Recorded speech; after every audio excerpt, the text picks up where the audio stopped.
Hi, I'm Greg Cummings, CEO of Power100. We are back here at PJ Fitzpatrick, sitting down with James Freeman, the #1 CEO in the country. James, thanks for having us back. Appreciate it, brother. Glad to have you here, Greg. I can't believe it's already been a year. A lot's gone on in this year for us, as you as well, right? Absolutely. It's one of the fastest ones I've ever experienced, but it's nice to get started in 2025 with what we did in 2024 as a foundation. So I agree. It was one of the fastest years for me. Some people would say it was a bit of a hurricane. But at the end of the day, I want to know from you. Let's just start off with a bang, high-level overview of 2024. What stood out to you the most in your success to 2024? I really think the resilience of our team. It's been an up and down period of coming in and out of COVID, the ups and downs. We're closed, we're not closed. Customers are ready to buy, customers are not. And 24 kind of felt like the year that things started to settle back down. And it took a little bit of energy as a team to get people back into the rhythms of just a normal day-to-day life. Throw in the end of the year with the election, there was a lot that we needed to be prepared for and be able to plan for and make sure that we were able to get to the goals that we wanted to. But our team really rose to the challenge. They got started early. One of the adages I use often is luck favors the prepared. And in the early part of the year, we got a tremendous amount of weather here in the Northeast, and our team was prepared to take advantage of it. And even as it dried up throughout the year, they really kept their foot on the gas, found new ways to be able to engage with customers, provide solutions for them, and ultimately we're able to hit our yearly goals. Not only hit our yearly goals, but exceed them in a pretty large way. So I'm really proud of my team, and I'm proud of the way that we all worked together throughout 2024 to get to where we are today. What was the biggest, I don't want to say trophy of the year for the company, but what are you guys most proud of the goal that you hit, of all the goals? I'm proud of the fact that, regardless of what was coming at us, we kept our focus on what we're about, who we are as a company. We used our core values to guide us towards our core purpose. And when we do that, we do the right things for customers. And when we do the right things for customers, we have the opportunity to do the right things for our people. So I'm proud of just the way that we kept our head down through a lot of ups and downs and potential adversities that really impacted other businesses. And we showcased who we are at PJ Fitzpatrick. So of all those ups and downs, and so what I'm hearing is what you're most proud of is your team's ability to maintain course regardless of what's happening on the outside. Whether it's, my dad taught me, whether don't go too high, don't go too low. From the time I was, I could hear, sounds like you've kind of adopted a strategy like that with your team. This way they can maintain that course to have, repeatable solutions.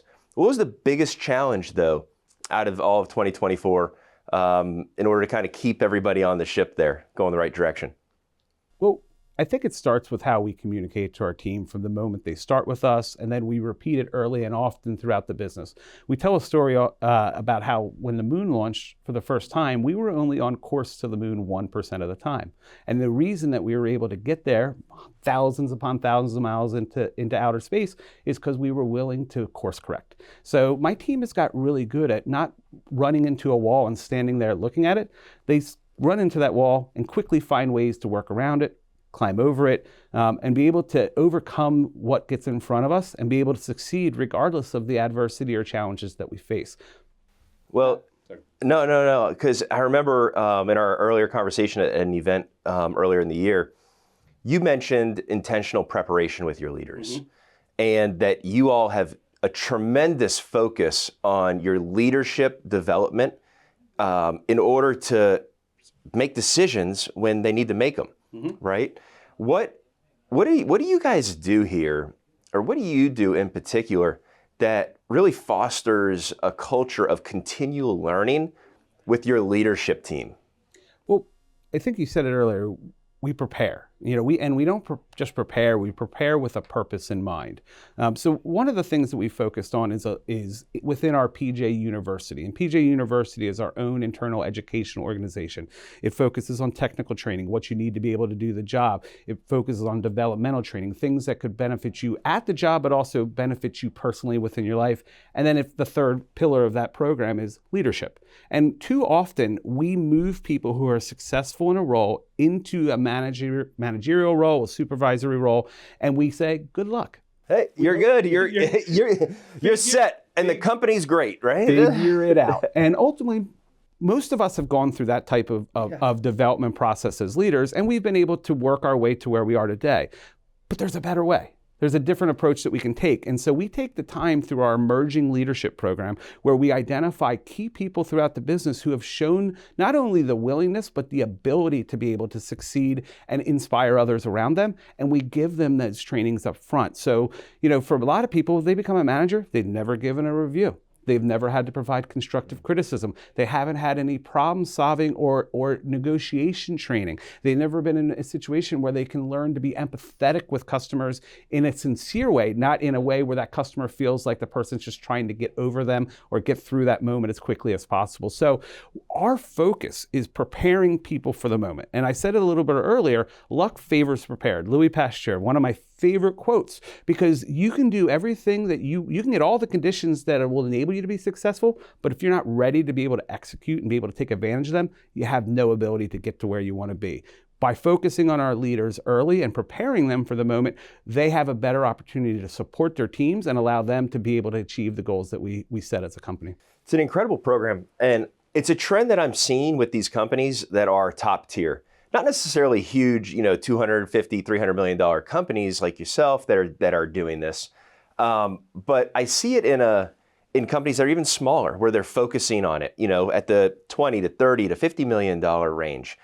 And what they're doing is they're doing exactly what you said. They are staying ahead.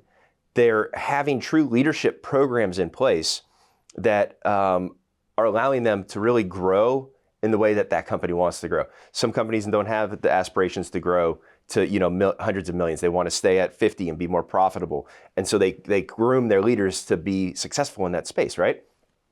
Do you have in your space with, what did you call it? The PJ, what was the program? PJ University, and it's our Emerging Leaders Program. PJ University Emerging Leaders Program. I love that. Do you have a success story of an individual that has gone through that and came out of it as no longer an emerging leader, but a successful leader? Yeah, I mean, within sales and sales management, there's the opportunity for turnover, because a lot of times, like I said earlier, you take your best salesperson and they become your manager. Yeah. We had a number of sales professionals who maybe weren't the top performers, but had shown the ability to be mentors, be able to coach the people around them, and really to be able to inspire them to do and want to do more.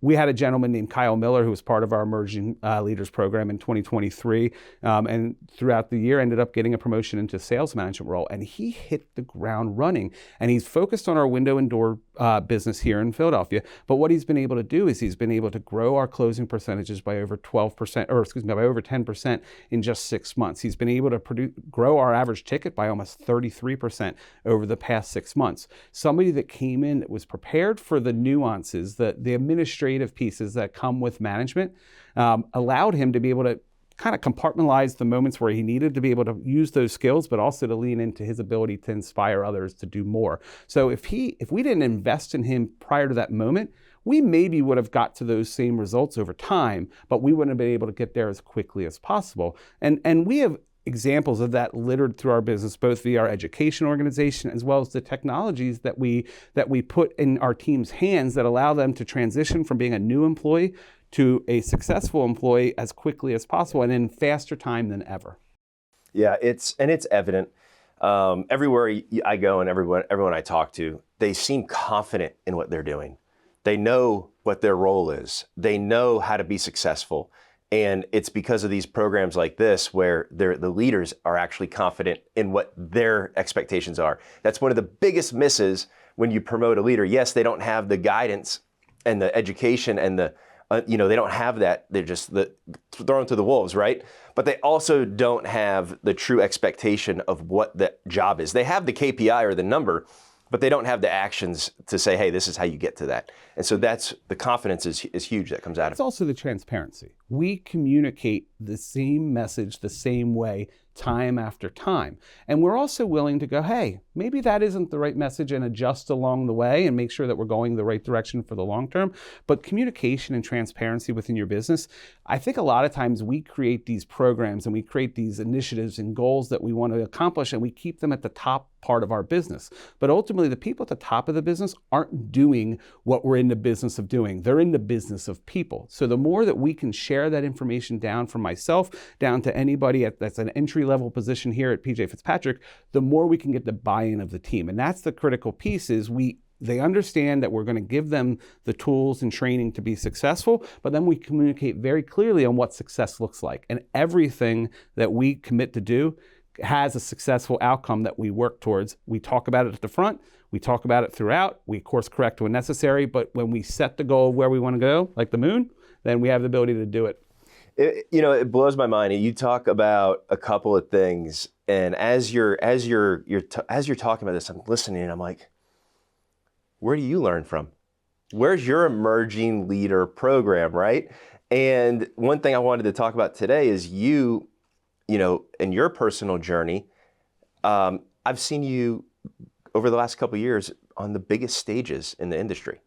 I mean, your name and your leadership and your guidance, your experience is not just changing the direction of this company, but you're changing the direction of the industry. You're becoming a large part of it, a very influential leader that people are looking up to because you care and you're genuine and you have a proven track record of pure growth with great customer service, right? Which is why you're number one out of 7,600 plus on our list.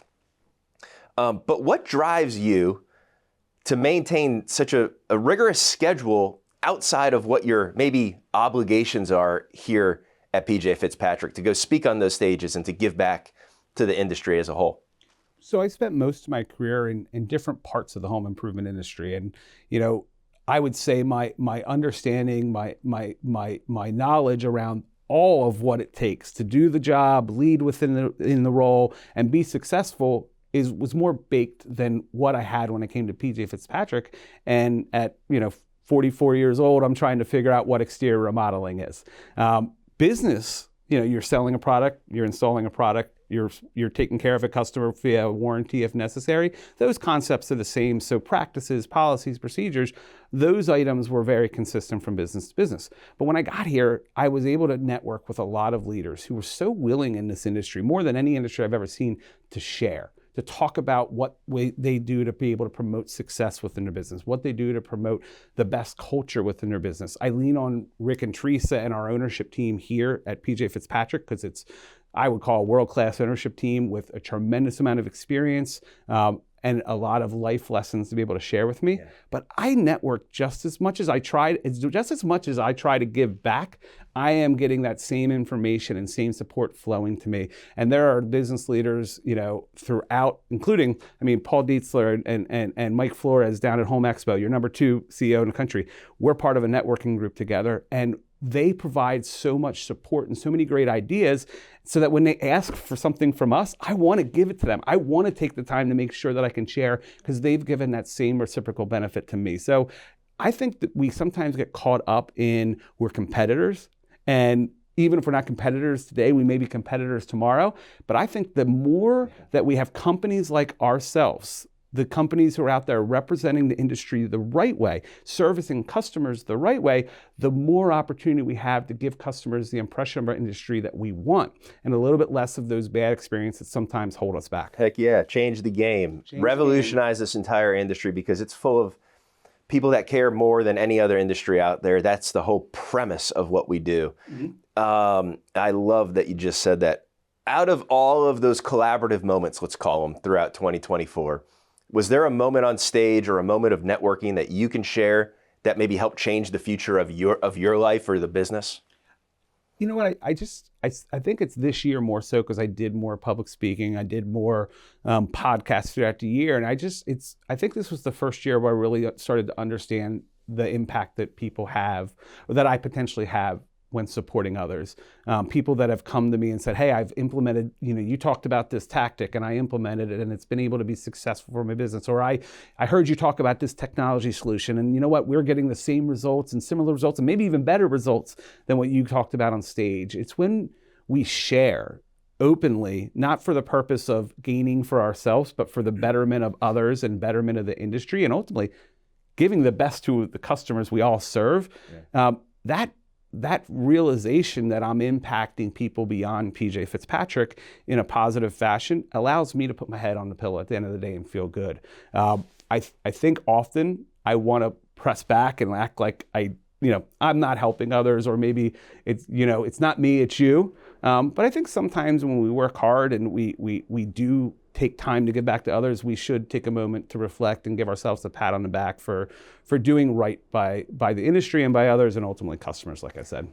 And it's the longest lesson, and any teacher will tell you this, is you learn more by teaching, right, than you do by listening. Mm-hmm. And so when you say things and you project things out to the universe here, all of a sudden you're more likely to do it. You're more likely to be excited about doing it. Right, and you're going to be better, essentially. Speak it to the truth. Right, essentially raising. What is the saying? A tide rises. Yeah, I know. I tried to say this the other. I think all tides rise, or something, or one tide. I know when the water goes up, all the ships go. That's the one. We're going to go with that one. Speaking of that, what is high tides rise all ships? Yeah, high tides. Yeah. It's something. We can get everything else figured out, but we can't get that saying. It's a good one. Okay, we'll make through. So I want to talk about, you guys had a big move at the end of the year. Mm-hmm. Talking about your time and your leadership, you're focusing on speaking, you're doing these things, you have massive initiatives inside the walls as well that takes up your entire day, right? And then by night, you're out talking to other companies, and you guys actually made an acquisition this year, right? We did. So can you talk a little bit about that strategy?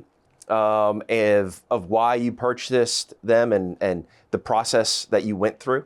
So, it all started in January of 2022. And that's why I think sometimes we don't think big picture when we're in small moments. And the way that we impact people, the way we make them feel, a lot of times the fruits of those efforts come at a later time. So in January 2022, I got a chance to meet John Huxtable and Alex Keels from Bathroom Buddies. They're jacuzzi bath remodel dealers from the Long Island area. So they cover all of Long Island as well as Queens. And while meeting them, it was kind of just instantaneous. We were friends. We enjoyed being together. We enjoyed sharing information about our businesses. Shortly thereafter, I invited them down to PJ Fitzpatrick.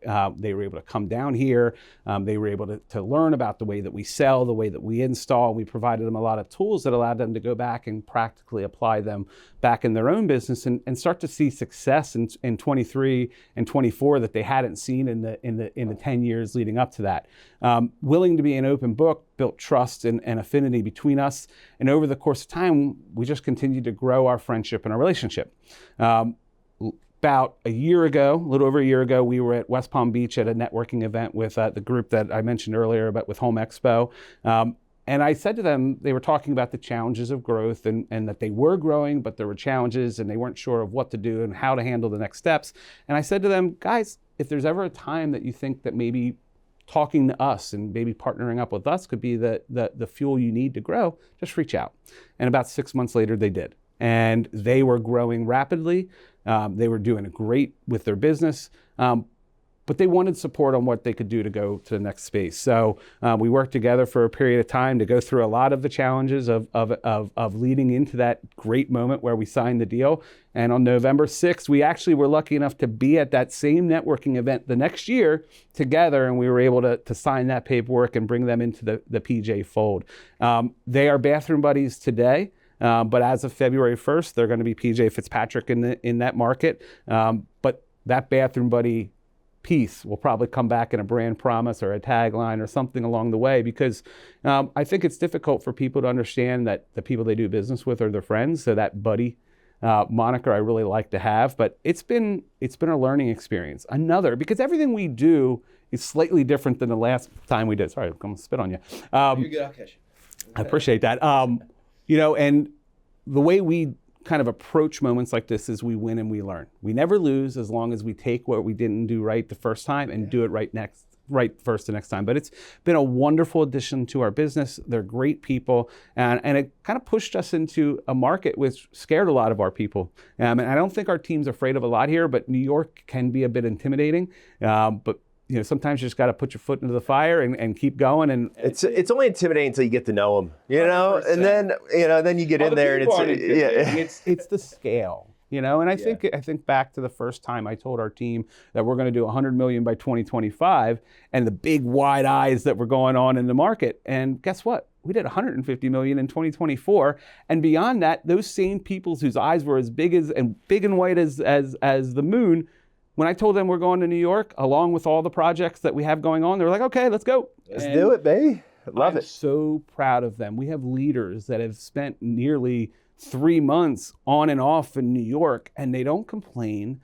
They don't talk about what we're doing to make their lives difficult. They talk about the way they're impacting this new group. So the way that I speak to them is carrying down in the way that they approach the people that they're managing and leading. So it's pretty cool because I feel like we've got every business leader in my area is developing themselves into mini CEOs of the business that they're running, whether it's sales or marketing and beyond.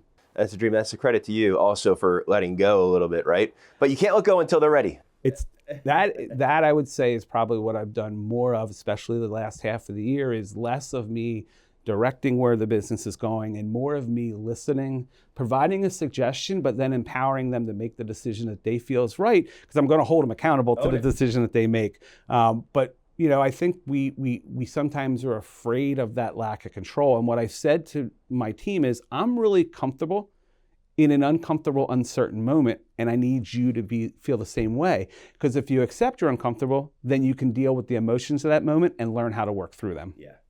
What's the biggest priority of the integration process through this acquisition, in specifically, over, let's just say, the next 12 months in 2025? And how do you plan to measure that anticipated challenge, or maybe the thing that is the highest level of priority for you? That's a meaty one. So I think the biggest challenge is being able to integrate the two businesses in an expeditious fashion as possible, without doing any unnecessary harm.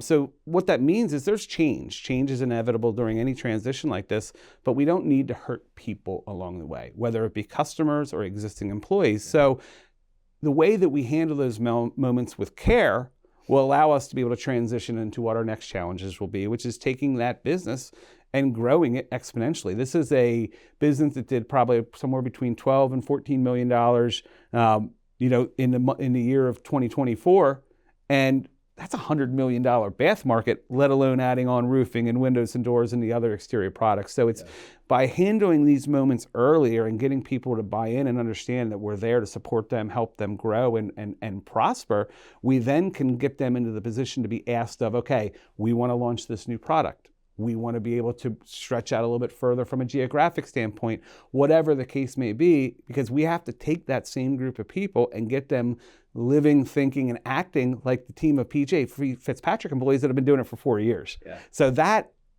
initial moment is our current focus, is a clean, delicate integration of our businesses so that we have the foundation to springboard quickly, because we're going to be launching the exterior products. We're going to be doing a more comprehensive marketing program. We're going to be taking they did great things to support their people from a culture and benefit standpoint, but the scale of our business allows us to do even more. Yeah. And I'm excited to Lots of opportunity. A lot of opportunity. It's a huge market, and it's the gateway to the north for us. Yeah. So we're looking at it as a chance to just continue to, I've told you this before, I think when PJ Fitzpatrick comes to a market, customers win, period. And I think that in the same sense, we want to be able to create that same type of energy within the Bathroom Buddies team and make them truly believe that when they show up at the door, that customer won because we're there, not the other contractor. That's right, because you have the ability to control their largest asset. Absolutely. It's their home. Looking into 2025, and maybe a little bit even further past, 2025, outside the acquisition, what if we were to sit down again in a year from now? What would be the one thing that you would want to say, this is what we're going to do, and you would put that stamp on the table right now? And what does that look like? that accomplishment look like, I guess? Interestingly enough, we have 9 company initiatives for 2025. The thoughts and aspirations that shape who we want to be and where we want to be at the end of the year.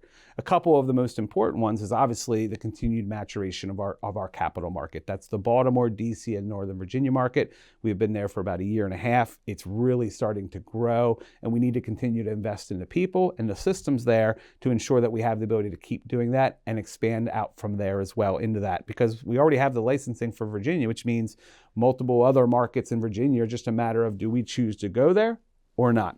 The maturation of the relationship, the integration and maturation of the relationship with New York is a huge initiative because so many people are involved, and because both of those markets truly are $100 million market opportunities that are already existing within our current footprint. I would say that the third piece would be our window and door division. As many of people know, if you're from the Northeast and Mid-Atlantic, we barely got any rain last year. And to be able to have so much pressure on roofing and exterior products that are more functional and emergency moment driven, as opposed to maybe an aesthetic upgrade that people want to make, we need to continue to develop. We've been able to bridge a lot of challenging periods weather-wise because of the growth of our bath team. We need to grow our window and door division to be that additional flagship and take pressure off of those products that are going to be more emergency driven. But with all of that, those are 3 of the 9 items that our team are going to be focused on this year to take us into 2026. I'm going to be focused on what do we need to do to be able to have a better integration organization, whether it be a greenfield market or an acquisition in the future. Do we have the right leadership in place to support those moments? And not just 1 or 2 a year, but could we do 3, 4, 5 new markets a year? So while my team is focused very much on the day-to-day in terms of getting ourselves to the end of the year, I'm really focused on what 26, 27, and beyond look like by making sure that I have the right people, the right systems, and the right processes to support the growth that's in front of us. Yeah, and you're doing so much, and we don't have time today to get into it, but part of the reason why you're able to do these rapid expansions is because of your efficiencies on the back end with your tech stack, your software, and your process, right? You just said, I'm sitting here going, how many people are you got to hire? If you're watching this and you're looking for a job with a company that's ambitious, it sounds like, I don't know, correct me if I'm wrong, maybe you already have all the people you need. But it sounds like where you're looking to go from 15 million to 100 million in New York, Virginia looking to do, double your revenue out there at the very minimum. What is the actual revenue goal for 2025? Have you stamped that on the table? We have. So I'll break it into 2 categories. We did, our goal last year was to do $140 million in 2024. We did just slightly above $150 million. So we had a really strong year where we outperformed what we thought were pretty aggressive goals. Yep. In our core markets, the ones that existed in the PJ Fitzpatrick before the acquisition of the company in Long Island, we're going to do $190 million next year. When you layer in the Bathroom Buddies team, we're going to do $218 million. So we're going to be at somewhere a little bit, probably around 220 to 225 million all in as we wrap 25, with a ramp up projections up until 2027 and doing somewhere in the neighborhood of about 325 to 330 million. We're on our path to $500 million. And we're going to get it there. And that's our next 5 years, is how do we get to $500 million? And I think ultimately what it comes back to is we don't believe that we have every position in the right person, because if we think that we have everything under control, then we actually believe that we basically limit ourselves to the capabilities of what we already have. I am an eyes wide open person. I'm always looking to bring talent into our organization. And if you are the right talent, we'll find the right place for you within our business, because we know as we grow, we're going to need those people in our fold. So a lot of it comes down to just being willing to rethink the way that we do things, rethink the path that we're on based on the changing conditions that are in front of us. I love it. And I'm excited to follow your journey through 2025. And I can't wait to sit back down with you and hear you to say you've exceeded your goals by 10, 15% again. Just a matter of time. One more question for you. Would you mind this year if we expand kind of our understanding of PJ Fitzpatrick, your leadership, by interviewing some of your key leaders here at PJ Fitzpatrick, as well as maybe a couple customers? 100%. I think the more that my team has an opportunity to share the way that they're impacting their teams and impacting our customer experience, it's a much better story than the one I'm going to tell on their behalf. And I will tell you, you're going to talk to some of them today, but I took over an executive team of 7 people, here at PJ Fitzpatrick in July 2022. And I just happened to look at July 2020, and I just happened to look last night for a separate reason, but 5 of those 7 people have been promoted. And most of them more than once over the past 4 years. They don't make the entirety, but they make up a large portion of my executive team. And the only 2 people that didn't retired. So I really take a lot. That's a promotion too. If you ask them, you ask anybody, if you're able to retire, that's a promotion. I take a lot of pride in that fact with the team that I oversee directly. But I also take a lot of pride in the fact that people at our organization are getting married. They're having children. They're buying homes, because when we do the right things as leaders and set the right conditions in place, we create an environment where people have comfort and security. And I think we're doing a lot of that here. And I just want to continue to do more of that, because if we take care of our people, we win with our customers, because they want to do right by them, because they know that we want to do right by them. Well, James, it's been great getting back here. That's it for time. Thanks again for having us back. Congratulations on all the success. And you're very well deserving of the #1 spot. We're honored to have you at the top. You represent the industry as well as PJ Fitzpatrick in just an unbelievable manner. So if you guys liked what you saw here, if you want to hear more from James and other inspiring leaders across this country, do what this world does now. Like, subscribe, follow, whatever it is, on all of our social media platforms. Visit our website, power100.io. And as always, power up.